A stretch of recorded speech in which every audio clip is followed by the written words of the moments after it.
ஏசாயா 41 அதிகாரம் 17 வசனத்தை நாம் சத்தமாய் வாசிக்க கர்த்தர் உதவி செய்வாராக.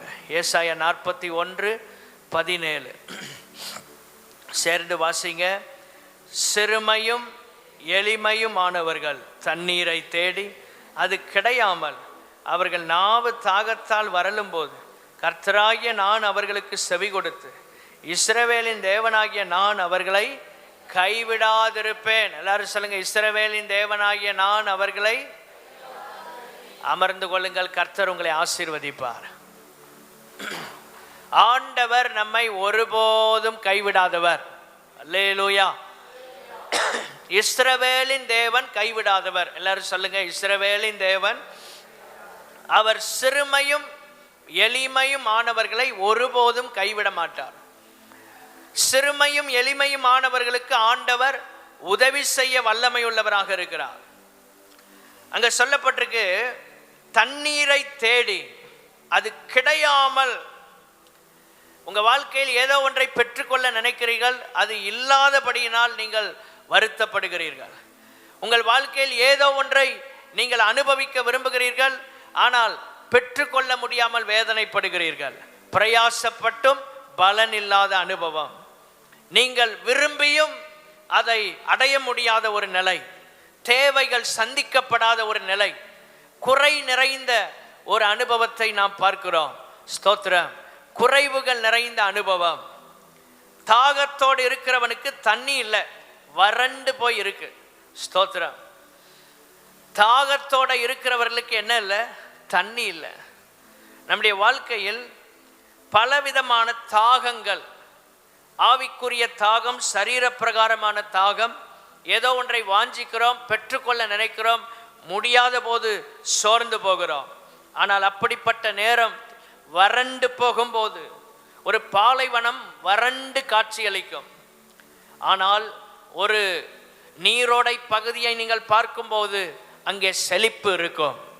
பாலைவனத்தில் வறட்சி, நீரோடை நிறைந்த பகுதியில் காடுகள், அடர்ந்த காடுகள், இயற்கை நிறைந்த இடங்கள், மரங்கள், செடிகள் இருக்கும் இடத்தில் செழிப்பு இருக்கும். ஆனால் வறட்சியான இடத்தில் ஒன்றும் இருக்காது. அப்போ இந்த வறண்ட அனுபவம் இல்லாமையை குறிக்கிறது. உங்கள் வாழ்க்கையில் தேவைகள் சந்திக்கப்படாத ஒரு அனுபவத்தை காட்டுகிறது. ஜெபம் பண்ணியும் பதில் இல்லாத ஒரு அனுபவத்தை காட்டுகிறது. இந்த வருஷத்தில் எவ்வளவு ஜெபங்களை ஏறெடுத்தீர்கள்? இன்னும் சில ஜெபங்களுக்கு பதில் வராமல் இருக்கிறது. இந்த நாட்களில் பெற்றுக்கொள்ள கர்த்தர் உதவி செய்வாராக.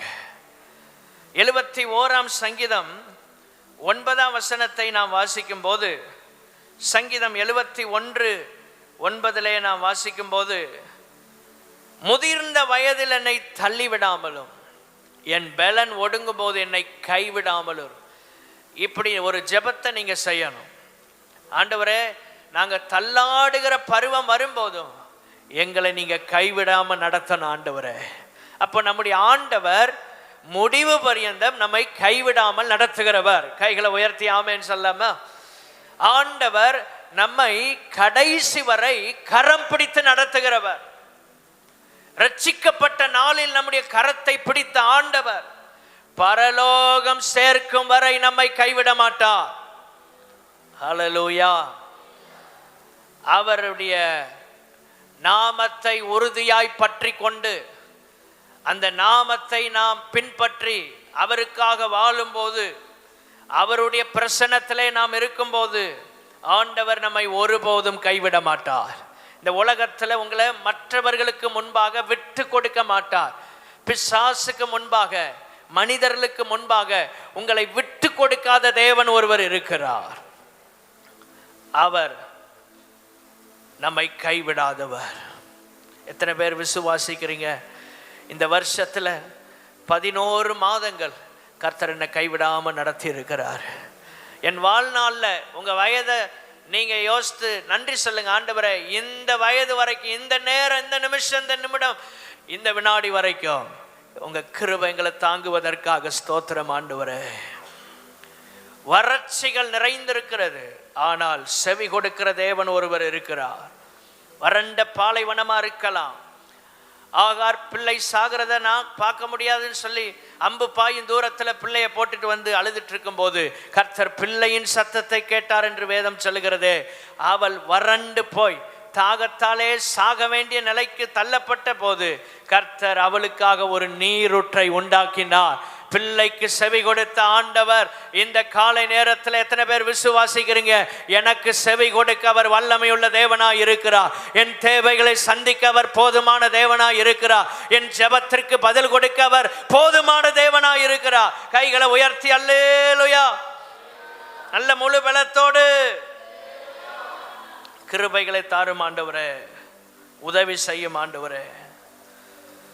வறட்சி எவ்வளவு உங்க வாழ்க்கையில வந்தாலும் ஒன்றை மாத்திரம் புரிந்து கொள்ளுங்கள், கர்த்தர் உங்க கூட இருக்கிறார். உங்களை ஒரு நாள் கைவிட மாட்டார். ஆதியாகமம் 21ஆம் அதிகாரம் 17ஆம் வசனம், தேவன் பிள்ளையின் சத்தத்தை கேட்டார். ஆண்டவர் அப்படிப்பட்ட வறண்டு தாகத்துல நான் வறண்டு சாவதற்கு தான் வெயிட் பண்ணிட்டு இருந்த 2 பேரும் ஆண்டவர் பிள்ளையின் சத்தத்தை கேட்டார்னு என்ன அர்த்தம் தெரியுமா? ஆகார் ஜெபம் பண்றா, கர்த்தர் பிள்ளையின் சத்தத்தை கேட்டார்னு பைபிள் சொல்லுகிறது. 16ஆம் வசனத்துல சத்தமிட்டு அழுதாள். உங்க லைஃப்ல பிரச்சனைகள் போராட்டங்கள் வரும்போது தேவ சமூகத்துல வந்து சத்தமிட்டு அழுதுருங்க.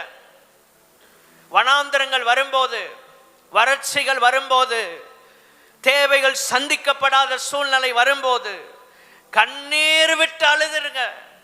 உங்க ஜெபத்திற்கு ஆண்டவர் பதில் கொடுப்பார். உங்க தேவைகளை கர்த்தர் அற்புதமாய் சந்திப்பார். கைகளை உயர்த்தி அல்லேலூயா சொல்லலாமா? சத்தமிட்டு அழுதவள் ஆகார். பிள்ளையின் சத்தத்தை கேட்டவர் தேவன். அப்படின்னா என்ன அர்த்தம்? எந்த பெற்றோரும் தன்னை காட்டிலும் தன் பிள்ளையின் மேல் தான் அக்கறை உள்ளவர்களாக இருப்பார்கள். ஆண்டவர் சொல்றாரு, ஆகாரே, உன்னை காட்டிலும் நீ யாருக்காக அழுதுட்டு இருக்கியோ அந்த பிள்ளையின் மேல் நான் அதிக அக்கறை உள்ளவர். உனக்கு உன் பிள்ளை குறித்து ஒரு சின்ன சின்ன ஆசைகள் தான் இருக்கலாம், ஆனா சாகர நிலைமையில இருக்கிறவன் பிள்ளைய குறித்து என்னிடத்தில் ஒரு பெரிய திட்டம் இருக்கிறது. ஆகாரே, உன்னை காட்டிலும் நான் பெரிய திட்டத்தை உடையவராய் இருக்கிறேன். ஆகவே கர்த்தர் சொல்றார், நான் பிள்ளையின் சத்தத்தை கேட்டேன். கைகளை உயர்த்தி அல்லேலூயா சொல்லலாமா? உங்க பிள்ளைகள் படுற கஷ்டம், உங்க குடும்பத்துல யாரோ வடிக்கிற கண்ணீர், ஆண்டவர் அதை கேட்கிறார். உங்க பிள்ளைகளுக்காக அற்புதம் செய்வார். சிறுமையும் எளிமையுமானவர்களை கைவிடாதவர். சிறுமைப்பட்ட ஆகாருக்கு உதவி செய்தார். துரத்தி அடிக்கப்பட்ட ஆகாருக்கு உதவி செய்தார். மேன்மையிலிருந்து விரட்டப்பட்டான். ஆபிரகாம் தான் வாழ்க்கை நினைச்சிட்டு இருந்தா. ஆபிரகாம் போயிட்டு வான்ட்டான், ஒன்று செய்ய முடியல.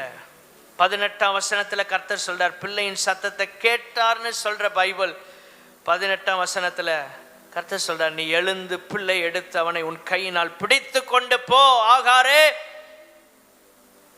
வறண்ட பாலைவனத்தில், வறட்சிகள் நிறைந்த இடத்தில் ஒரு சத்தம் கேட்கிறது.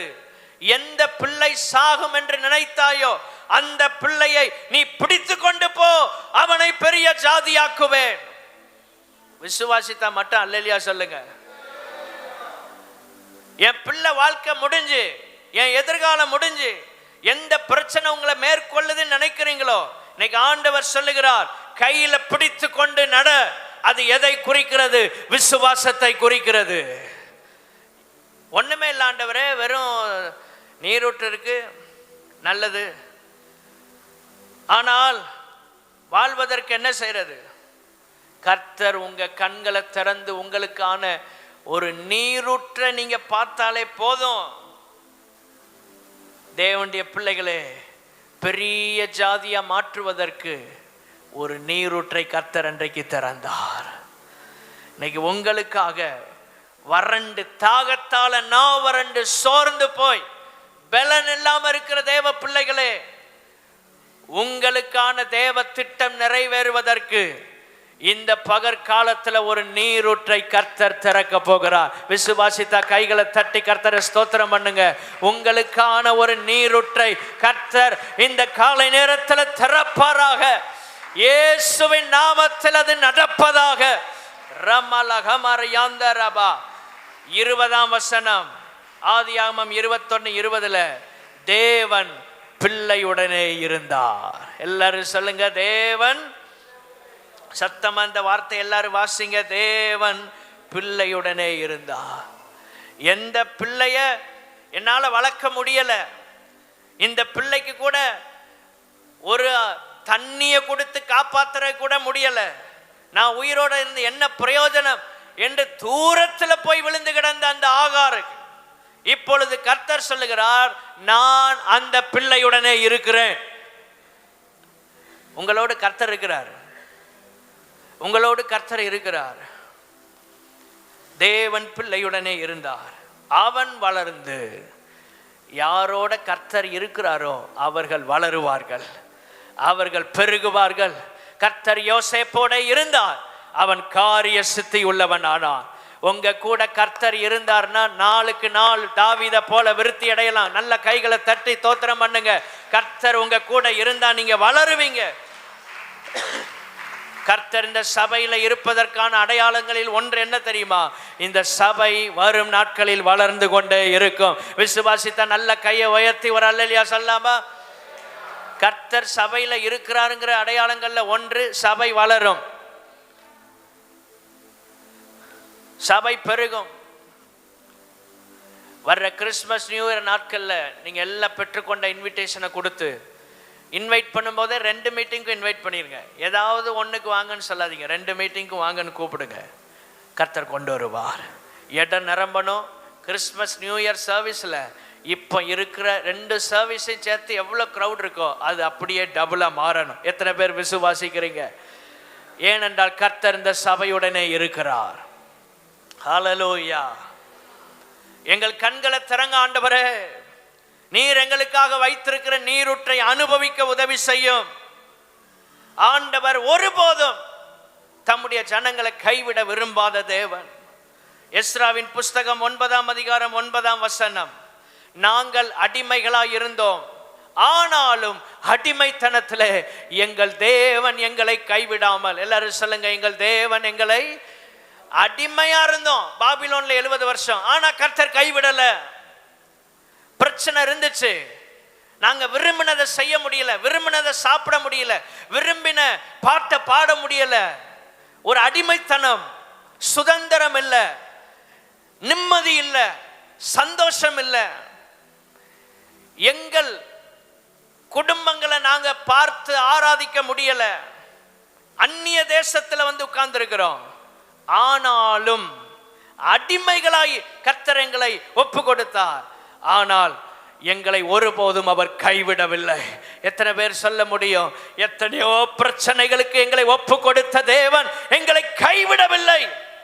நம்ம நல்லா கை உயர்த்தி ஒரு அல்லேலூயா சொல்லாமா? நிறைய பிரச்சனைகளுக்கு ஒப்பு கொடுத்தாரு, ஆனா இதுவரை கர்த்தர் நம்மளை கைவிடலையே. அதைத்தான் எஸ்ரா 9:9 நம்ம வாசிக்கிறோம். அடிமைகளா இருந்தோம், எங்களை கைவிடாமல் எங்களுக்கு உயிர் கொடுக்கவும். இந்த வார்த்தை ரொம்ப பியூட்டிஃபுல்லா பைபிள் எழுதப்பட்டிருக்கு. ஃபர்ஸ்ட் சர்வீஸில் டைம் இல்லாதனால நிறைய ஸ்கிப் பண்ணிட்டேன். உங்கள் நேரம் எடுத்து சொல்றேன், எல்லாம் கை வைத்து சொல்லுங்க, எங்களுக்கு உயிர் கொடுக்கவும். எவ்வளோ நேரம் கர்த்தர் உயிர் பிச்சை போட்டிருக்காருங்க. உயிர் கொடுக்கவும் நாங்கள் எங்கள் தேவனுடைய ஆலயத்தை எடுப்பித்து பாழாய் போனதை புதுப்பிக்கும் படிக்கும், எங்களுக்கு யூதாவிலும் எருசலேமிலும் ஒரு வேலியை கட்டளையிடும் படிக்கும், பெர்சியாவின் ராஜாக்கள் சமூகத்தில் எங்களுக்கு தயை கிடைக்க செய்தார். ஏன் தயை கிடைக்க செய்தார்? ஏன் கைவிடாம கர்த்தர் கொண்டு போறாரு? எங்களுக்கு உயிர் கொடுக்கணும். சத்துருக்கள் சொல்லிடக்கூடாது இந்த ஜனங்களை கர்த்தரை அடிச்சு கொண்டுட்டாருன்னு. இல்ல, எந்த ஜனத்தை பாவம் செய்த போது அடிமைத்தனத்திற்கு ஒப்பு கொடுத்தாரோ மீண்டும் அவர்களை திருப்பி கொண்டு வந்து எந்த ஸ்தலத்திலிருந்து அவர்களை கொண்டு போனாரோ அதே ஸ்தலத்தில் கொண்டு திரும்பவும் நிலைநிறுத்துகிறார் என்கிற ஒரு செய்தியை உலகம் கேட்க வேண்டும் என்பதற்காக அவர்களை உயிர் கொடுத்து வைக்கணும். நம்பர் 2, திரும்ப அந்த வசனத்தை டிஸ்பிளே பண்ணலாமா? ரெண்டாவதாக அதை பார்த்து வாசிங்க. நாங்கள் எங்கள் தேவனுடைய ஆலயத்தை எடுப்பிக்கணும், பாழாய் போனதை புதுப்பிக்கணும். எல்லாரும் சொல்லுங்க, எடுப்பிக்கணும். ஊழியங்களை இந்த சபையில் நம்ம எடுத்து செய்யணும், ஊழியக்காரோட இணைஞ்சு செய்யுங்க. அடுத்து பாழாய் போனது, நம்ம லைஃப்ல எதெல்லாம் பாழா போச்சோ, அநேக கிருபைகள் அப்படியே செயல்படாம வச்சு டம்மியாவே போயிட்டோம், அதெல்லாம் திரும்ப புதுப்பிக்கப்படணும். எதெல்லாம் பழமையாய் போய் ஒன்றுமில்லாமல் பாழான நிலையில் இருக்கிறதோ எல்லாவற்றையும் புதுப்பிக்கிறதுக்கு ஆண்டவர் நம்மை கைவிடாமல் நடத்துகிறார். கரங்களை தட்டி கர்த்தரை ஸ்தோத்திரம் பண்ணுங்க. எங்கள் வாழ்க்கையில் பாழாய் போனவைகள் புதுப்பிக்கப்படுவதற்காக ஸ்தோத்திரம் ஆண்டவரே. ரமலகமரியாந்தரபலபரபா. நெகேமியா 9ஆம் அதிகாரம் 17வது வசனம். நெகேமியா 9:17. அவர்கள் செவி கொடுக்க மனதில்லாமலும் அவர்களிடத்திலே நீர் செய்த உம்முடைய அற்புதங்களை நினையாமலும் போய் தங்கள் கழுத்தை கடினப்படுத்தி, அப்படின்னா கீழ்ப்படிய ஒப்பு கொடுக்காம தங்கள் அடிமைத்தனத்திற்கு திரும்பும்படி அவர்கள் கலகம் பண்ணி ஒரு தலைவனை ஏற்படுத்தினார்கள். அப்போ கலகம் பண்ணும்போது பழைய வாழ்க்கைக்கு திரும்பி போறோம். நம்ம வாழ்க்கையில, குடும்பத்துல, தனிப்பட்ட வாழ்க்கையில, வேலை ஸ்தலத்துல, சபையில, எந்த இடத்திலும் கலகம் பண்ணக்கூடாது. கலகம் பண்ற எங்க போகுது? அங்க அழகா சொல்லப்பட்டிருக்கு, தங்கள் அடிமைத்தனத்துக்கு திரும்பும்படிக்கு அவர்கள் கலகம் பண்ணி. அப்ப அடிமைத்தனத்துக்கு திரும்புறவங்க கலகம் பண்ணுவாங்க. எந்த பாவத்தை விட்டாங்களோ அங்கே போய் விழுந்துருவாங்க. கலகம் பண்ணும்போது இப்படி அவங்க லைஃப்ல நடக்கும். ஸ்தோத்திரம். தலைவனை ஏற்படுத்தினாங்க. ஆகிலும், நல்ல அந்த வசனத்தை வாசிப்போம். ஆகிலும் வெகுவாய் மன்னிக்கிறவரும் இரக்கமும் மன உருக்கமும் நீடிய சாந்தமும் மகா கிருபையும் உள்ளவரும் ஆகிய தேவனாகிய நீர் அவர்களை கைவிடவில்லை. மகா கிருபையுள்ளவருமான தேவனாகிய நீர் அவர்களை கைவிடவில்லை. அவங்க லைஃப்ல குறைகள் இருந்தது, அவங்க லைஃப்ல குற்றங்கள் இருந்தது. ஆனாலும் கர்த்தருடைய கிருபையினால் அவர்களை கைவிடாமல் கர்த்தர் நடத்துகிறார். எவ்வளவு அன்புள்ள தேவனை நம்ம ஆராதிக்கிறோம் பாருங்க. அற்புதங்களை நினையாம போயிட்டாங்க. எவ்வளவு விஷயங்களை கர்த்தர் செஞ்சிருக்கிறார். கொஞ்சம் நினைச்சு பார்த்தா ஏசப்பாக்காக நிறைய செய்யலாம். அவர் செஞ்ச அற்புதத்தை மட்டும் நினைச்சிட்டோம்னா வாழ்நாளெல்லாம் அவர் பாதத்திலேயே விழுந்து கிடந்து அவரை ஆராதிக்கலாம். 2 மணி நேரம் ஜெபம் பண்ணாலும் நமக்கு மனசு ஆறாது. இன்னும் ஜெபம் பண்ணணுங்கிற ஒரு வைராக்கியம் வரும். ஏன்னா அவ்வளவு நன்மைகளை கர்த்தர் செய்திருக்கிறாருங்க. ஆண்டவர் மாத்திரம் நமக்கு உதவி செய்யலைன்னா எத்தனையோ இடங்கள்ல, சூழ்நிலைகள்ல நம்ம ஜீவன் போயிருக்கும். ஆனா உயிர் கொடுத்து பாதுகாத்து ஆண்டவர் என்னை நடத்தினார் என்றால் அவருடைய சுத்த கிருபை என்று சொல்றவங்க கைகளை உயர்த்தி இந்த மாதத்து, இந்த வருஷத்தின் கடைசி பகுதியில வந்திருக்கிறவங்க சத்தம் ஒரு அல்லேலூயா சொல்லலாமா? நீர் எங்களை கைவிடவில்லை. அந்த வார்த்தை எல்லாரும் எப்படி சொல்லுங்க? நீர் எங்களை கைவிடவில்லை. இந்த உலகத்துல ஆண்டவர் செய்த என்ன செஞ்சார் அப்படின்னு யோசிக்காதீங்க.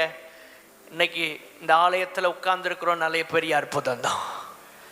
இன்னைக்கு உயிரோட இருக்கிறோம் பாருங்க, இது மிகப்பெரிய அற்புதம். இதை விட இந்த உலகத்துல ஒரு அற்புதம் நமக்கு தேவையா? எத்தனையோ பேர் நேற்று இரவு உறங்க போனவங்க காலையில் இல்லை.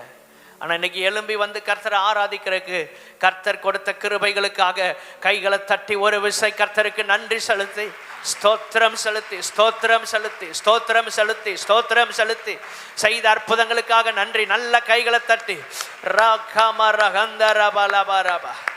நன்றி இயேசுவே.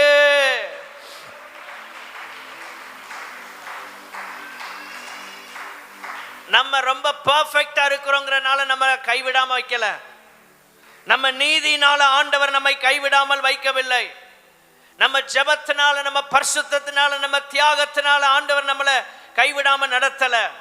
ஓசியாவின் புஸ்தகம் 11வது அதிகாரம் 8வது வசனம், எப்ராயிமே நான் உன்னை எப்படி கைவிடுவேன்.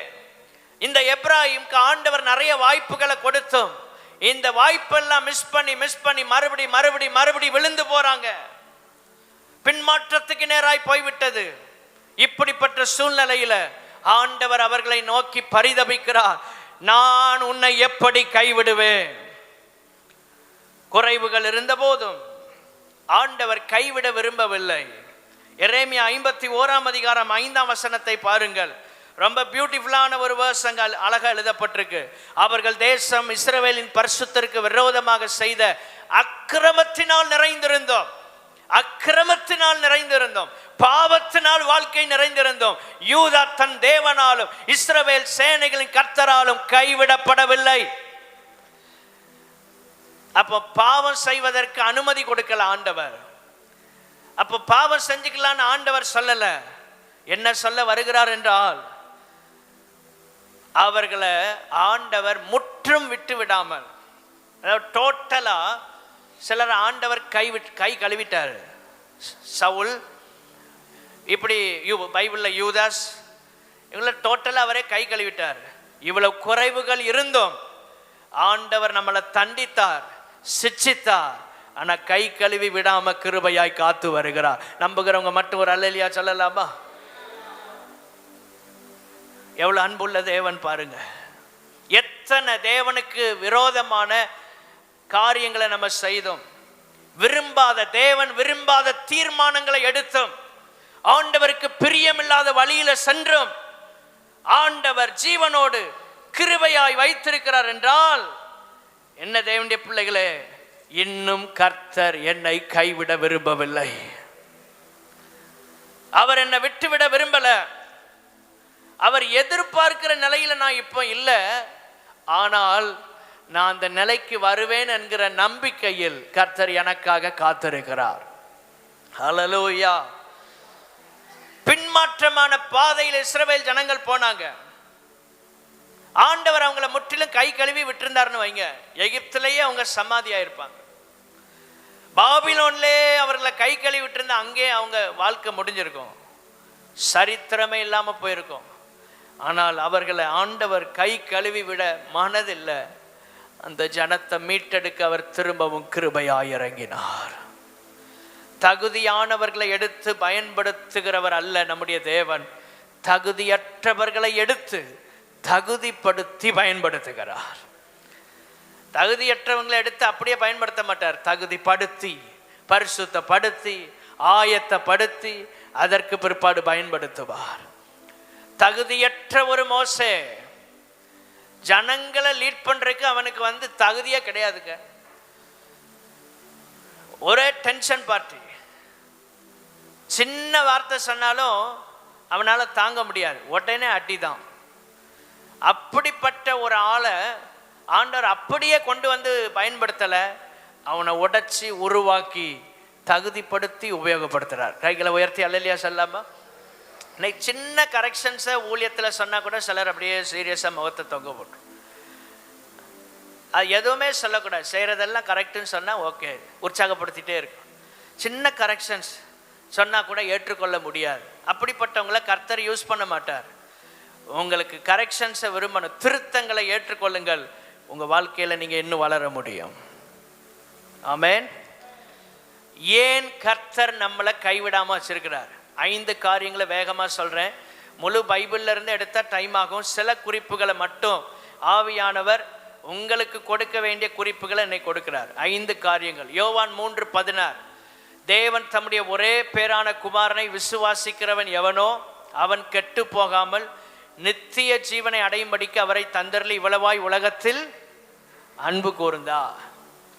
ஏன் ஆண்டவர் நம்மை கைவிடாம வச்சிருக்கிறார்? முதலாவது குறிப்பு, நமக்காக விலை கிரயம் செலுத்தி இருக்கிறார்.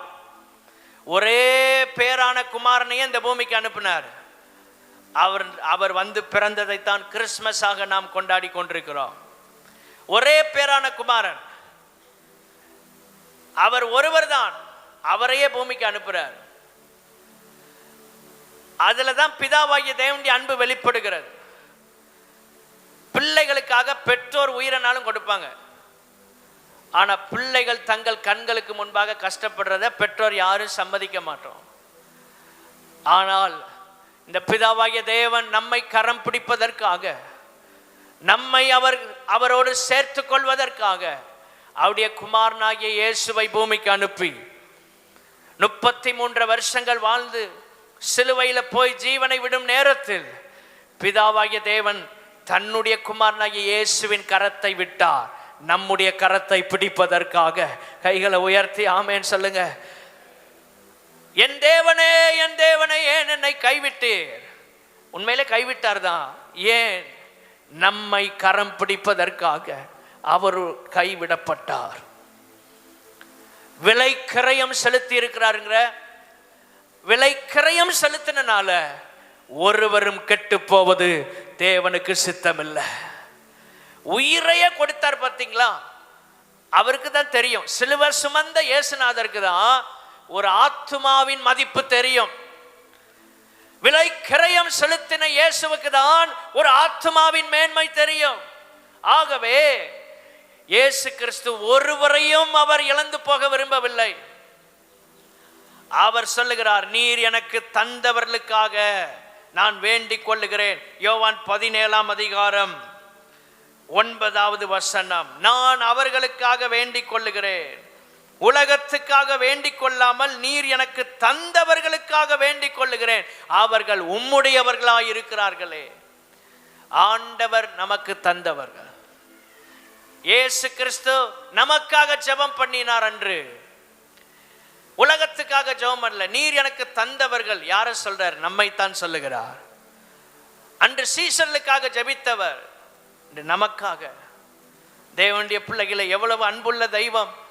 ஏன் நம்மை அவர் இன்னும் கைவிடவில்லை என்றால் நமக்காக விலை கிரயத்தை சிலுவையில் அவர் செலுத்தி இருக்கிறார்.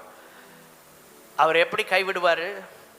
ஒரு பொருளை கஷ்டப்பட்டு விலை கொடுத்து வாங்கினா, நம்ம கஷ்டப்பட்டு சேர்த்து வச்சு ஒரு ப்ராடக்டை, ஒரு பொருளை வாங்குறீங்க, ஒரு வாகனத்தை வாங்குறீங்கன்னா, இந்த வாகனத்தை எவ்வளவு தூரம் கண்ணும் கருத்துமா பராமரிப்போம்.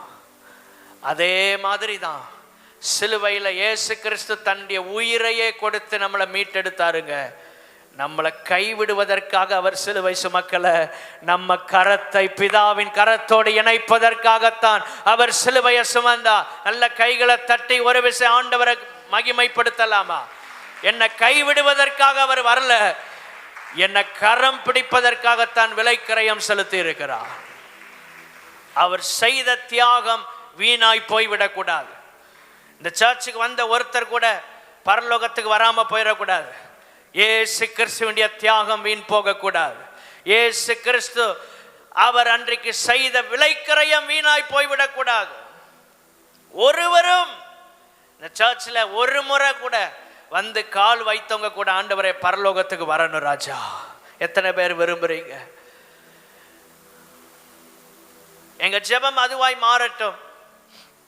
இரண்டாவதாக, ஏன் கர்த்தர் நம்மளை கைவிடலன்னா, லூக்கா 15:20 எழுந்து புறப்பட்டு தன் தகப்பனிடத்தில் வந்தான். அவன் தூரத்தில் வரும்போதே அவனுடைய தகப்பன் அவனை கண்டு மனதுருகி ஓடி அவன் கழுத்தை கட்டி கொண்டு அவனை முத்தம் செய்தான். இளையகுமாரன் போய்விட்டான் தகப்பனை விட்டு. ஆனால் திரும்பி வரும்போது அவனுக்கான ஒரு டோர் அந்த இடத்துல திறந்தே இருக்கு. அவர் தான் தகப்பன். தேவனுடைய பிள்ளைகளே, சபை எப்படிப்பட்டது தெரியுமா? எவ்வளவு தூரம் ஒரு ஆள் பின்வாங்கி போய் உலகத்துக்குள்ள போனாலும் கிருபையின் வாசல் திறந்திருக்கிற வரைக்கும் சபையின் வாசல் திறந்தே இருக்கும். நம்பினா ஒரு அல்லேலூயா சொல்லுங்க. அது திறந்திருக்கிறனால தான் நம்ம எல்லாம் இன்னைக்கு கர்த்தரை ஆராதித்து கொண்டிருக்கிறோம். ஒரு குறிப்பிட்ட சான்ஸ் தான் கொடுப்போங்க, அதுக்கப்புறம் கிடையாது அப்படின்னா நம்ம யாருங்க இருக்க முடியாது. நமக்கெல்லாம் தினமும் பல வாய்ப்புகள் ஆண்டவர் கொடுக்கிறார். சிலர் பின்வாங்கி சர்ச்சுக்குள்ளே இருப்பாங்க, தெரியாது. சிலர் பின்வாங்கி வெளியே இருப்பாங்க, அவ்வளோதான் வித்தியாசம். ஆனால் தேவனுடைய பிள்ளைகளே, நமக்கும் கிருபை தருகிறவர். வெளியே இருக்கிறவர்களுக்கு கிருபை தந்து மீண்டும் இந்த ஆலயத்தில் அவர்களும் கர்த்தரை ஆராதிக்க கர்த்தர் உதவி செய்வாராக. ஆமென். உள்ள இருந்தும் பின்வாங்கி இருக்க வாய்ப்பு இருக்கு, பின்வாங்கி வெளியே இருக்கவும் வாய்ப்பு இருக்கு. தகப்பனோடு இருந்த மூத்த குமாரனும் பின்மாற்றத்தில் தான் இருந்தான். இவன் வந்த போது இவனை ஏற்றுக்கொள்ள அவனால் முடியவில்லை. ஆனால் வெளியே போனவனும் பின்மாற்றத்தில் தான் இருந்தான். அப்படி என்றால் இந்த மூத்த குமாரன் உள்ள வர மறுக்கிறான். அது ஒரு பின்மாற்றமான ஒரு ஸ்பிரிட். ஒரு நல்ல ஸ்பிரிட் இருந்தால் அவன் வந்து இவன் நம்ம தகப்பனை போல அவனை கட்டி அணைத்து அவனும் ஏற்றுக்கொண்டிருக்கணும்.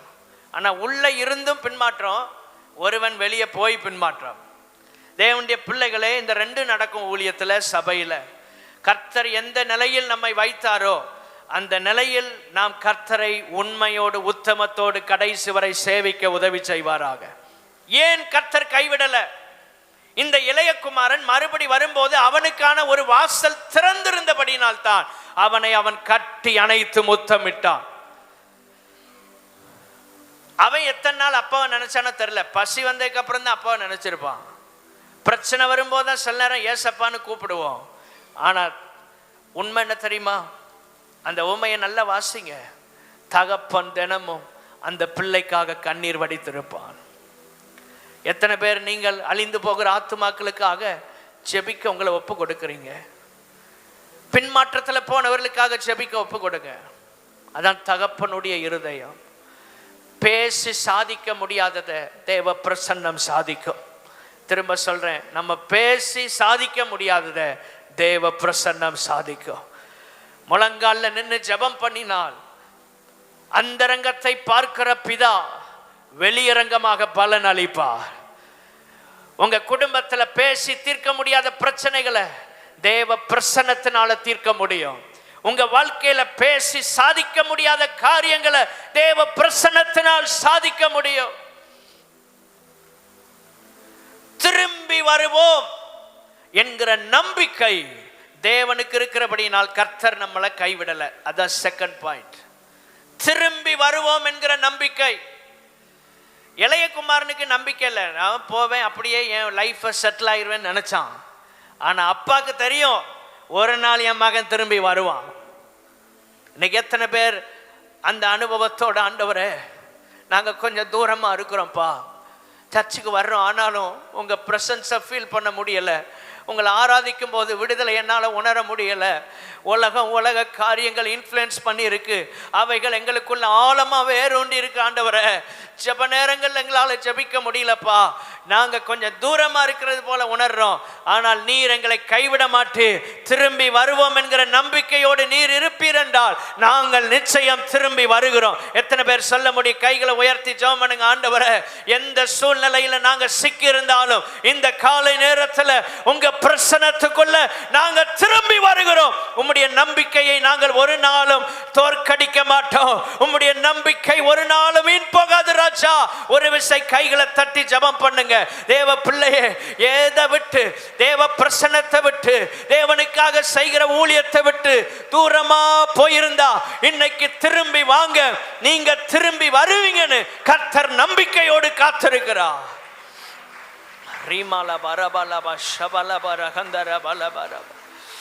திரும்பி வருவோம் என்ற நம்பிக்கை அந்த அப்பாக்கு இருந்துச்சுங்க. தூரத்தில் வரும்போது தினமும் தினமும் காலையில் எழும்பி என் மகன் வருவானா பார்த்து பார்த்து பார்த்து, ஒரு நாள் தூரத்தில் வர்றதை பார்த்தோன்னே ஆனந்த கண்ணீரோடு தகப்பன் கட்டி பிடிக்கிறான், ஹக் பண்றான். எதை குறிக்கு நல்ல கவனிங்க. தேவ பிரசன்னத்துக்குள்ள நீங்க மறுபடி வந்தீங்கன்னா ஆண்டவர் உங்களை சாதாரண நபரா, கடந்த கால வாழ்க்கையில நீங்க செய்த பாவத்தை வைத்து பாவியா ட்ரீட் பண்ண மாட்டார். அவர் பிள்ளையாகவே உங்களை பார்ப்பார். அதான் கட்டி அணைத்து முத்தமிடுகிற அனுபவம். கைகளை உயர்த்தி அல்லேலூயா சொல்லாமா? அவனுக்கு தேவையான இதை கொடுத்தெல்லாம் ரெண்டாவது, செகண்டரி. அது வேலைக்காரனுக்கு கூட கிடைக்கும். ஆனா தகப்பனுடைய முத்தம் பிள்ளைக்கு தான் கிடைக்கும். இப்போ ஒரு ஆமேன் சொல்லாமா? இப்போ அவன் எப்படி ஏற்றுக்கொண்டான்? பிள்ளையாக ஏற்றுக்கொள்ளுகிறான். எவ்வளவு தூரத்தில் உங்க வாழ்க்கை போயிருந்தாலும் திரும்பி வந்துருங்க. ஆண்டவர் என்ற வாங்க, உங்களுக்காக அவர் காத்திருக்கிறார். திரும்பி வருவோம் என்ற நம்பிக்கை. அதனால்தான் அந்த வாசல் டோர் க்ளோஸ் ஆகலை. இளைய குமாரனுக்கான வாசல் க்ளோஸ் ஆகாம இருந்துச்சு. ஏன்னா எப்படினாலும் ஒரு நாள் என் பிள்ளை என்கிட்ட திரும்பி வரும். இன்னைக்கு எத்தனை பேர் விசுவாசிக்கிறீங்க? இந்த பட்டணத்தில் உள்ள திரள் கூட்ட மக்கள் ஒரு நாள் இந்த ஆலயத்துக்கு வருவார்கள் என்ற நம்பிக்கையோடு தான் இன்றைக்கு நாம் இந்த வாசலை திறந்து வைத்து இவ்வளவு பெரிய ஆலயத்தில் கர்த்தரை ஆராதித்து கொண்டிருக்கிறோம். நம்பினா கை உயர்த்தி, ஆண்டவரே, நாங்கள் மாத்திரம் அல்ல, இந்த பட்டணத்தில் இருக்கிற ஒரு திரள் கூட்ட ஜனம், உம்மை அறியாத ஒரு கூட்டம் இந்த ஆலயத்தில் வந்து ஆராதிப்பதற்கு இந்த வாசல்கள் எப்பொழுதும் திறந்திருப்பதற்காக ஸ்தோத்திரம் ஆண்டவரே. மூன்றாவதாக லூக்கா 22 அதிகாரம் 31, 32, 34 வசனங்கள். பின்னும் கர்த்தர், சீமோனே சீமோனே, இதோ கோதுமையை சுலகினால் புடைக்கிறது போல சாத்தான் உங்களை புடைக்கிறதற்கு உத்தரவு கேட்டுக்கொண்டான். நானோ, வாசிங்க, உன் விசுவாசம் ஒளிந்து போகாதபடிக்கு உனக்காக வேண்டிக் கொண்டேன். உன் விசுவாசம் ஒளிந்து போகாதபடி நான் ஜெபம் பண்றேன். உனக்கு வர்ற சோதனை, சேவல் 2 முறை கூவுறக்குள்ள நீ 3 முறை மறுதளிப்பா. இல்ல இல்ல இல்ல இல்ல அப்படி கான்ஃபிடென்ட்டா சொல்றான், நான் உயிரே போனாலும் உங்களை விட மாட்டேன். இல்லப்பா, நடக்கும். இல்லாண்டவரே, யார் உங்களை விட்டு போனாலும் நான் விட மாட்டேன். மல்கூசின் காதை வெட்டின பேதுரு இல்லைன்னு கொஞ்ச நேரத்தில் சொல்லி சபிச்சு சத்தியம் பண்ணிட்டான். அந்த சிச்சுவேஷன் அவன் அப்படி மாத்திட்டு, சில சூழ்நிலைகள் சிலரை ஆண்டவரை விட்டு தூரமாக கொண்டு போகுது. அவங்களா போகல, உண்மையிலே ஆண்டவர் மேல வெறுப்போட போகல, உண்மையிலே சர்ச் அவங்களுக்கு பிடிக்காம இல்லை. ஏதோ ஒரு சூழ்நிலை, குடும்ப சூழ்நிலை, தனிப்பட்ட வாழ்க்கையில் வருகிற ஒரு பிரச்சனை அவர்களை தேவனை மறுதலிக்க வைக்கிறது. இயேசுவை ஆராதிக்காதது எல்லாமே இயேசுவை மறுதலிப்பதற்கு சமம். ஏன் அப்படி நடக்கிறது? உண்மையாவே அவங்க இருதயத்தில் இருந்து அப்படி இல்லை, அவங்க சூழ்நிலைகள் அப்படி அவங்கள கொண்டு போகிறது. ஆனால் கர்த்தர் என்ன செய்தார்? அப்போஸ்தலர் 2 அதிகாரம், அப்போஸ்தலர் 3 அதிகாரத்தில் பாருங்க, பிரதானமாக நிற்கிறது பேதுரு. யோவான் 21 அதிகாரத்தில், ஸ்தோத்திரம், யோவான் 21 அதிகாரம் 15, 16, 17 வசனங்களை குறித்து கொள்ளுங்கள். யோவான் 21 அதிகாரம் 15, 16, 17, நீ என்னில் அன்பாய் இருக்கிறாயான்னு பேதுருவை பார்த்து ஆண்டவர் கேட்கிறார். ஏன் தெரியுமா? அவனை ஏன் கர்த்தர் கைவிடலை? அவரை சபித்து சத்தியம் பண்ணவனை ஏன் கைவிடலை? ஏன் கைவிடலை? மூன்றாவது குறிப்பு, அப்போஸ்தலர் 2, அப்போஸ்தலர் 3 அதிகாரங்களை குறித்து கொள்ளுங்க. அவருக்காக இந்த பாத்திரம் பயன்படும் என்கிற தூர தரிசனத்தோடு கர்த்தர் அவனை கைவிடாம வச்சிருக்கிறார். இன்றும் இன்னும் கர்த்தர் உங்களையும் என்னையும் கைவிடாம வச்சிருக்கிறது ஏன் தெரியுமா? ஒரு நாள் இல்லைன்னா ஒரு நாள் இந்த பாத்திரம் எனக்காக பயன்படும். இந்த பேதுரு ஒரு நாள் பெந்தைகோஸ்தே நாளில் எழும்பி நின்று பிரசங்கம் பண்ணுவான். இவன் பிரசங்கத்தை கேட்டு 3000 பேர் ரட்சிக்கப்பட போறாங்க. இவனும் யோவானும் சேர்ந்து ஜெபம் பண்ண போகும்போது பிறவி சப்பானி எழும்பி நடப்பான். எனக்காக தலைகீழ சிலுவையில் அடித்து இரத்த சாட்சியா மரிக்கிறதுக்கு தன்னை ஒப்பு கொடுப்பான். இந்த பாத்திரம் எனக்காக பயன்படுகிற பாத்திரம் என்ற தரிசனம் அவருக்கு இருந்தது. பேதுருவின் ஊழியத்தை குறித்த தரிசனம் இயேசுவுக்கு இருந்தபடியினால் பேதுருவை கைவிட இயேசு விரும்பவில்லை. அல்லேலூயா சொல்லுங்க. தூர தரிசனம் வேணும், லாங் டேர்ம் விஷன். குறுகின தரிசனத்தோட வாழாதீங்க. ஆண்டவர் ஆபிரகாமுக்கு சொல்லுகிறார், உன் கண்களை ஏறெடுத்து பார். உள்ள இருக்கிற ஆட்களை வச்சு நம்ம திட்டங்களை போடக்கூடாது. இந்த பட்டணத்தில் இருக்கிற மக்கள் ஏராளம் இருக்கிறாங்க, அவங்க சந்திக்கப்படுறதுக்கு கர்த்தர் கிருபை தருவாராக. தரிசனத்தின் எல்லைகள் விரிவாகட்டும். எனக்காக இந்த பாத்திரம் பயன்படும். நமக்கு சுகம் கொடுத்திருக்கிறாருங்க. எத்தனையோ பேர் ஆஸ்பத்திரியில் இருக்கிறாங்க. ஆஸ்பத்திரி போய் நம்ம அதுக்கப்புறம் கஷ்டப்பட்டு அதுக்கப்புறம் ஆண்டவர் சுகப்படுத்தி வர்றதெல்லாம் நல்லது, அற்புதம், தப்பு இல்லை. ஆனால் ஆஸ்பத்திரிக்கு போகாம இந்த 12 மாசமும் நம்மளை உயிரோட காத்ததுக்காக நல்ல கைத்தட்டி கர்த்தருக்கு ஒரு நன்றி சொல்லலாமா? ஆண்டவரே, எங்களை கிருபையாய் காத்ததற்காய் ஸ்தோத்திரம். ஆண்டவரே, எத்தனை மரண பள்ளத்தாக்குகள், ஆனால் உங்க கிருபை எங்களை விட்டு விலகாமல் இருந்ததற்காக ஸ்தோத்திரம். ரிமலபா ரபலபா ஷபகமரகந்த ரபலபா ரபலபா. உண்மையாகவே ஆஸ்பத்திரிக்கு போய் அதுக்கப்புறம் சுகம் பெற்று வந்து ஒரு ஸ்தோத்திர காணிக்க, பொருத்தனை காணிக்க எல்லாம் செலுத்துறது நல்லது. ஆனால் ஆஸ்பத்திரியே போகாமல் இருக்கிறோன்னா கண்டிப்பாக நம்ம கர்த்தருக்கு ஒரு ஸ்தோத்திர காணிக்க, பொருத்தனை காணிக்க செலுத்தணும். ஏன்னா ஆண்டவர் எனக்கு அவ்வளவு கிருபைகளை தந்திருக்கிறார். கஷ்டத்துக்குள்ள போய் சுகம் கொடுக்கிறத விட கஷ்டப்படாம என்ன சுகத்தோட வச்சிருக்கிறாரு, இது எவ்வளவு பெரிய அற்புதம். ஆமென். எவ்வளவு பெரிய அற்புதம். ஆண்டவர் என்ன கைவிடலைங்க. ஏன் ஏன் ஏன் ஏன் என்னை கைவிடல? எனக்காக இந்த பாத்திரம் பயன்படும், அவருக்காக நம்ம நிற்போம் என்கிற நம்பிக்கையோட, அந்த தரிசனத்தோட தான் அவர் நம்மளை கைவிடாம வச்சிருக்கிறார். பேதுரு மட்டும் அப்படியே விட்டுருந்தாருன்னு வைங்களேன். இந்த பேதுரு அப்போஸ்தலர் 2ஆம் அதிகாரம் 3ஆம் அதிகாரத்தில் அவர் சரித்திரமே இருந்திருக்காது. பேதுரு ஆதி சபையின் பிரதானமானவர். பேதுருவின் ஊழியம் சபைக்கு தேவை, யோவானின் ஊழியம் சபைக்கு தேவை, இந்த சபையில் இருக்கிற ஒவ்வொருவருடைய பங்களிப்பும் இந்த சபைக்கு தேவை. எத்தனை பேர் ஆமென் சொல்றீங்க? அல்லேலூயா. உங்க பங்களிப்பு இருந்தா உங்களுக்கான ஆசீர்வாதமும் வரும். நீங்க இதுல ஒரு பங்காளர்களா இருந்தீங்கன்னா ஊழியத்துல உங்களுக்கான பிளஸ்ஸிங்கும் வந்துட்டே இருக்கும். ஆண்டவர் அவருக்காக பயன்படுகிற பாத்திரத்தை தான் அவர் கைவிடாம வச்சிருப்பார். ஆயுசு நாட்களை யாருக்கு கூட்டி கொடுக்கிறார்? யார் அவருக்காக இன்னும் பயன்படுவார்களோ அவர்களுக்கு ஆயுசு காலத்தை கூட்டி கொடுப்பார். கைகளை உயர்த்தி அல்லேலூயா சொல்லாமா? எசேக்கியா ராஜா கேட்டான், 15 வருஷத்தை எக்ஸ்ட்ரா கொடுத்தாருங்க, நமக்கு நிச்சயம் தருவாரு. ஆயுசு காலத்தை கூட்டி கொடுக்கிறாருன்னா என்ன அர்த்தம்? இன்னும் அவருக்காக நான் பயன்படுவேன் என்கிற தரிசனத்தோடு தான் கொடுக்கிறார். இனி ஓய்வெடுக்கிற காலம் நினைச்சிடாதீங்க. நீங்க ஆண்டவருக்காக பயன்படுற காலம் இனிதான் இருக்கு. 4ஆவதாக ஏன் கர்த்தர் நம்மை கைவிடவில்லை? ஆதியாகமம் 28:15 கடைசி பகுதியை வாசிங்க. நான் உனக்கு சொன்னதை செய்யும் அளவும் உன்னை கைவிடுவதில்லை என்றார். நான் உனக்கு சொன்னதை செய்யும், உனக்கு எதை சொன்னனோ அதை நான் செய்வேன். இந்த வருஷத்துல ஆண்டவர் உங்களுக்கு என்னெல்லாம் சொன்னாரோ செஞ்சு முடிப்பார்.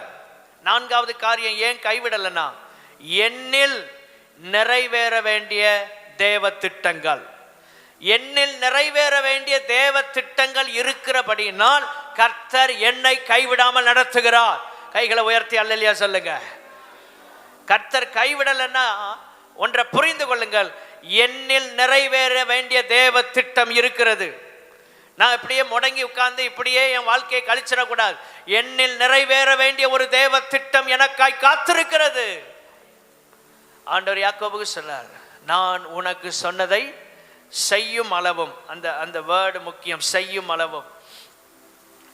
ஒரு டைம் ஃப்ரேமை குறிக்குது.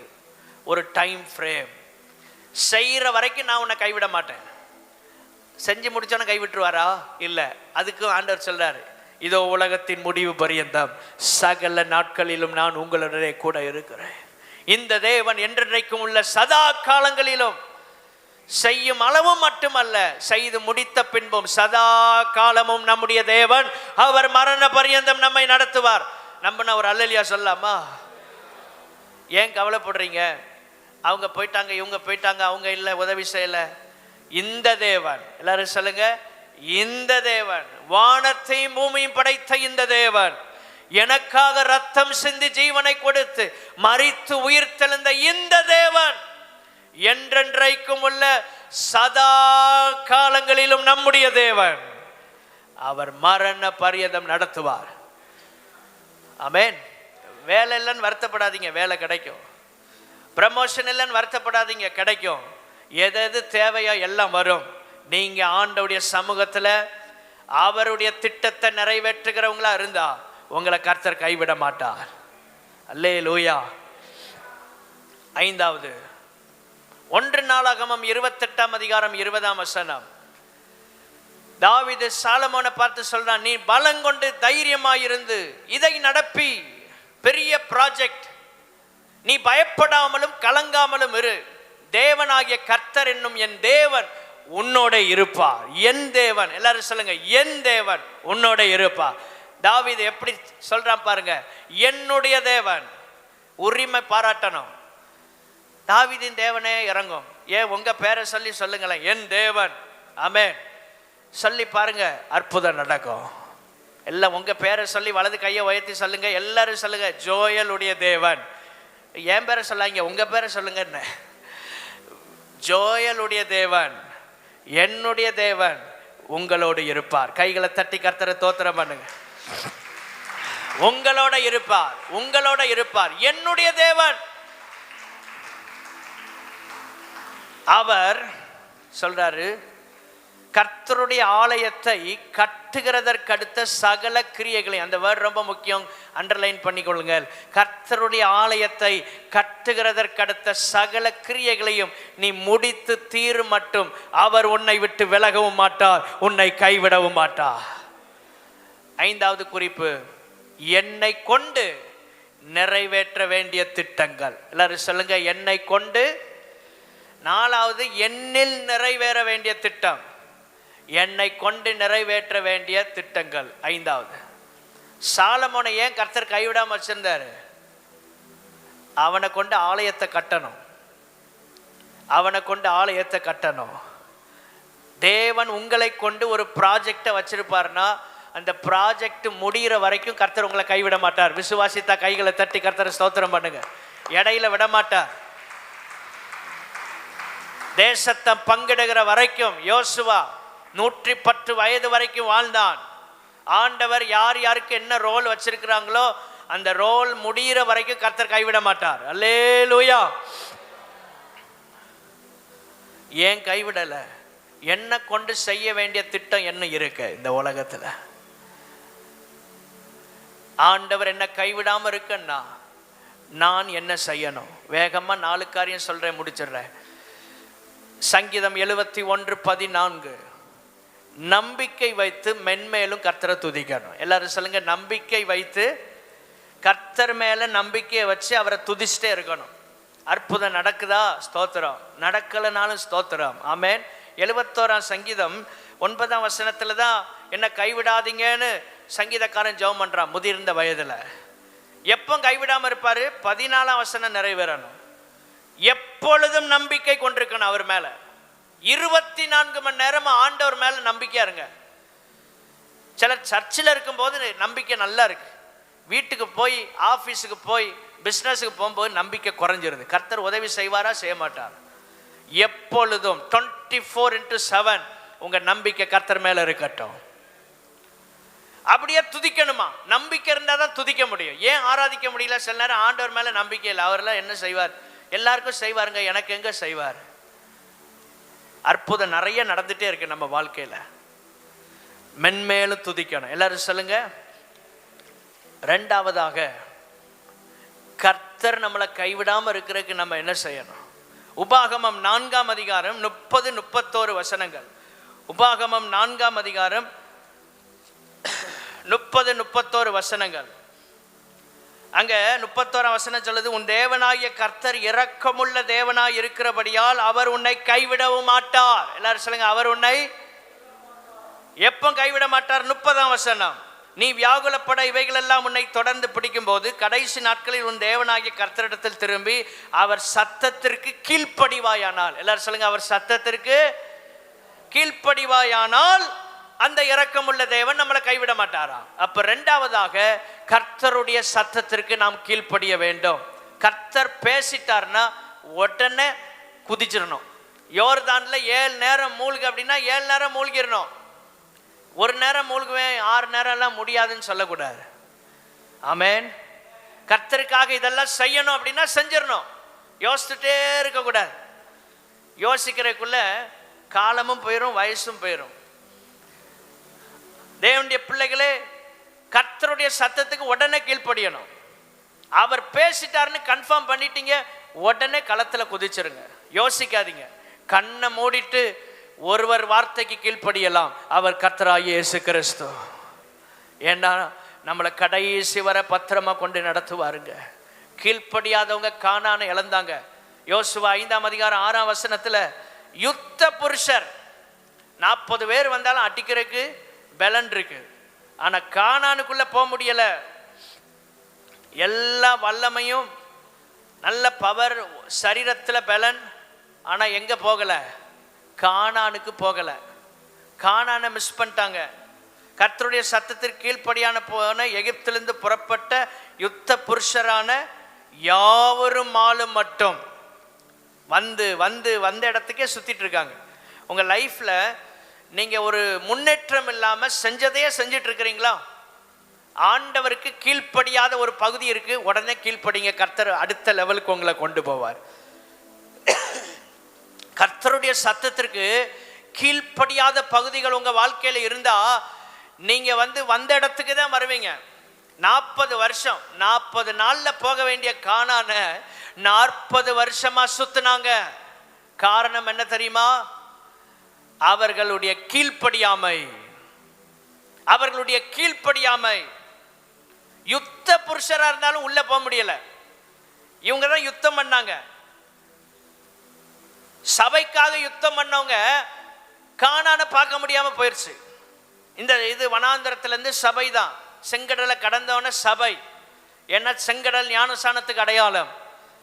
அப்போ சர்ச்சில் பராக்கிரமசாலியா இருந்து யுத்தம் பண்ணவங்க, தேவனுக்காக தேவ ஜனத்துக்காக யுத்தம் செய்தவங்க ஏன் கானான அடைய முடியலன்னா கீழ்ப்படியாமை என்கிற பாவம். நம்ம கர்த்தருக்காக நிறைய செஞ்சிருக்கலாம், ஆனா கீழ்ப்படியலைன்னா கானானுக்குள்ள போக முடியாது. கண்மலையை பார்த்து பேச சொன்ன ஆண்டவர் கண்மலையை பார்த்து மோசே அடிச்சனால கானானை மிஸ் பண்ணான், இழந்து போனான். லாஸ் அவனுக்கு பெரிய நஷ்டம்.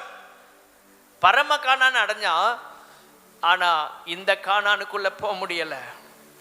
ஏதோ ஒரு இடத்துல நம்ம கீழ்ப்படியாம போறதுதான் பெரிய ஆசீர்வாதத்தை தடுக்குது. உங்களுக்கு வர வேண்டிய ஒரு பெரிய ஆசீர்வாதம் லேட் ஆகுது. காரணம், இன்னும் கர்த்தருக்கு ஒரு இடத்துல கீழ்ப்படியாம இருக்கிறீங்க. ஆண்டவர் பலமுறை பேசியும் கீழ்ப்படியல. இதை மட்டும் நான் விட மாட்டேன்னு சொல்றீங்க. ஆண்டவர் சொல்றார், நீ அதை விட்டா கல் புரட்டி தள்ளப்படும், அற்புதம் நடக்கும். கல்ல நீங்க கஷ்டப்பட்டுலாம் உருட்ட வேண்டாம், நானே உருட்டுறேன். தேவ தூதனை கல்ல புரட்டிடுவான். தூதன் அனுப்புற, கீழ்ப்படி ஆயத்தமா இருங்க. சிம்பிளா சொல்றாரு, இதை செஞ்சா ஆசீர்வாதம். நம்மளை போய் ஆண்டவர் ரோட்ல உருள சொல்லல, தேங்காய் உடை அப்படின்னு சொல்லல. ஆண்டவர் நம்மகிட்ட எதையுமே அப்படிப்பட்ட முட்டாள்தனமான வேலைகள் எல்லாம் செய்ய சொல்லல. ஆண்டவர் நம்மிடத்துல சிம்பிளா சொல்றாரு, நீ என் பிரசன்னத்துல வந்து காத்திருந்து என் வார்த்தைகளுக்கு கீழ்ப்படிந்தால், ஆமென், நான் உன்னை பூமியின் உயர்ந்த ஸ்தானங்கள்ல வைப்பேங்கிறாரு. இன்னைக்கு இந்த உலகத்துல தேவனுடைய பிள்ளைகளே, ஆண்டவரை நம்ம ஆராதிக்கிற ஜனம் பாக்கியம் உள்ளவர்கள். அல்லேலூயா. ஆண்டவர் நம்மகிட்ட ரொம்ப ஈஸியானதை தான் கேட்கிறாரு, கஷ்டமானதை செய்ய சொல்லல. அறியாம உலக மக்கள் அவர்கள் பல நம்பிக்கைகள் இருக்கிறாங்க. தேவனுடைய பிள்ளைகளே, அந்த ஜனங்களும் கிறிஸ்துவண்ட வர்றதுக்கு இன்னைக்கு நாம் என்ன செய்ய போறோம்? தேவனுடைய பிள்ளைகளை அவருடைய வார்த்தைக்கு நாம் கீழ்ப்படிய வேண்டும். மூன்றாவதாக எபிரேயர் 13:5, நீங்கள் பண ஆசை இல்லாதவர்களாய் நடந்து உங்களுக்கு இருக்கிறவைகள் போதும் என்று எண்ணுங்கள். நான் உன்னை விட்டு விலகுவதும் இல்லை, உன்னை கைவிடுவதும் இல்லை என்று அவர் சொல்லி இருக்கிறாரு. ஏற்கனவே பல தடவை சொல்லிட்டார். உபாகமத்தில் சொல்றாரு, யோசுவா புஸ்தகத்தில் சொல்ற, வரிசையா வந்துட்டே தான் இருக்கு.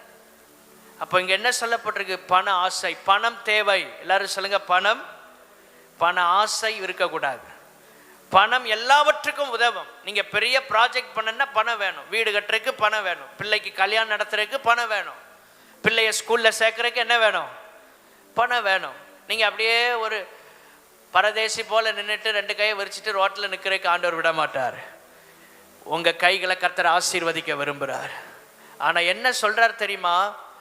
பணம் நமக்கு தேவை, ஊழியத்துக்கு தேவை, எல்லாத்துக்கும் தேவை. ஆனால் பண ஆசை நமக்குள்ள வரக்கூடாது. கைகளை உயர்த்தி ஆமேன்னு சொல்லுங்க. பண ஆசை எல்லா தீமைக்கும் வேர். இருப்பதை கொண்டு கர்த்தர் என்னை நடத்துவார் என்கிற விசுவாசம். அதான் மூன்றாவது குறிப்பு. கர்த்தர் நம்மளை கைவிடாம நடத்தன்னா என்னிடத்தில் இருப்பதை கொண்டு கர்த்தர் என்ன நடத்துவாருங்கிற விசுவாசம் வேணும். மந்திரத்தில் மாங்காய் காய்க்காது. என்னிடத்தில் என்ன இருக்கிறதோ அதை வைத்து கர்த்தரால் என்னை நடத்த முடியும். கைகளை உயர்த்தி அல்லையா சொல்லுங்க. நீங்க பார்க்குற இந்த வேலை, இந்த பிஸ்னஸ், இந்த இதை வச்சு, இந்த சோர்ஸ், இந்த இன்கம் வச்சு தானே இத்தனை வருஷம் கர்த்தர் உங்களை நடத்தியிருக்காரு. இதுவரை நடத்தின எபினேசர் இனியும் நடத்துவார்னு விசுவாசம் இருக்கா? இந்த தொகையை வச்சு தானே இவ்வளோ தூரம் வந்திருக்கிறீங்க. இந்த ஆசீர்வாதத்தில் தானே இவ்வளோ தூரம் கர்த்தர் உங்களை கொண்டு வந்திருக்கிறாரு. இதுவரை நடத்தினவர் இனியும் நடத்துவார். விசுவாசம் குறைஞ்சாத்தான் பிரச்சனை வரும். 25ஆம் தேதியிலிருந்தே சிலர் மெசேஜ் பார்த்தே இருப்பாங்க. பணம் ஏறிட்டா, சம்பளம் ஏறிட்டா, சம்பளம் ஏறிட்டா. 30, 31 எல்லாம் வரும்போது அக்கௌண்ட்டை செக் பண்ணிகிட்டே இருப்பாங்க. ஏறிடுச்சா, அந்த பணம் வந்துட்டா, இந்த பணம் வந்துட்டா. தேவனுடைய பிள்ளைகளே, நீங்கள் செழிப்பாக இருக்க கர்த்தர் உதவி செய்வார். ஆனால் ஒன்று, பண ஆசைக்கு இடம் கொடுக்காதீங்க. இருக்கிறத வச்சு கர்த்தர் என்ன நடத்த முடியும். எத்தனை பேர் விசுவாசிக்கிறீங்க? அவன்கிட்ட இருக்கிறது என்கிட்ட இல்லையான்னு நினைக்காதீங்க. உங்களிடத்தில் இருப்பதை வைத்து உங்களுக்கான தேவையை சந்திக்க கர்த்தரால் முடியும். 5 அப்பம் 2 மீன் இயேசு கிறிஸ்துவோடைய பிரசங்கத்தை கேட்ட கூட்டத்தில் இருந்த ஒரு சிறுவனுடையது. அதை வைத்து அன்று எல்லாருடைய தேவையும் அங்கே சந்திக்கப்பட்டது. உங்களிடத்தில் இருப்பதை வைத்தே உங்க தேவையை சந்திக்க அவரால் முடியும். இந்த சபையின் ஊழியத்தில் இங்க இருக்கிற மக்கள் நீங்க செய்கிற உதவியில தான் இந்த ஊழியத்தை கர்த்தர் நடத்தி கொண்டிருக்கிறார். நமக்கு வெளிநாட்டில இருந்து இல்ல. தேவனுடைய பிள்ளைகளே, இந்த இடத்திலிருந்து, இந்த சபையிலிருந்து, இங்கே இருக்கிற மக்கள் நீங்கள் கொடுக்கிறது தான் இந்த ஊழியம் வளர்ந்து கொண்டிருக்கிறது. ஆண்டவர் எப்பவுமே இருக்கிறத வச்சு பெருக பண்ணுவார், ஆசீர்வதிப்பார். ஆமேன்னு சொல்லாமா? எங்கேயோ இருந்து இல்ல, இங்க இருந்துதான், இங்க இருந்துதான் ஆண்டவர் தேவையை சந்திக்கிறார். 4வது கடைசியா 1 நாளாகமம் 28:9. 1 நாளாகமம் 28:9. ஸ்தோத்திரம்.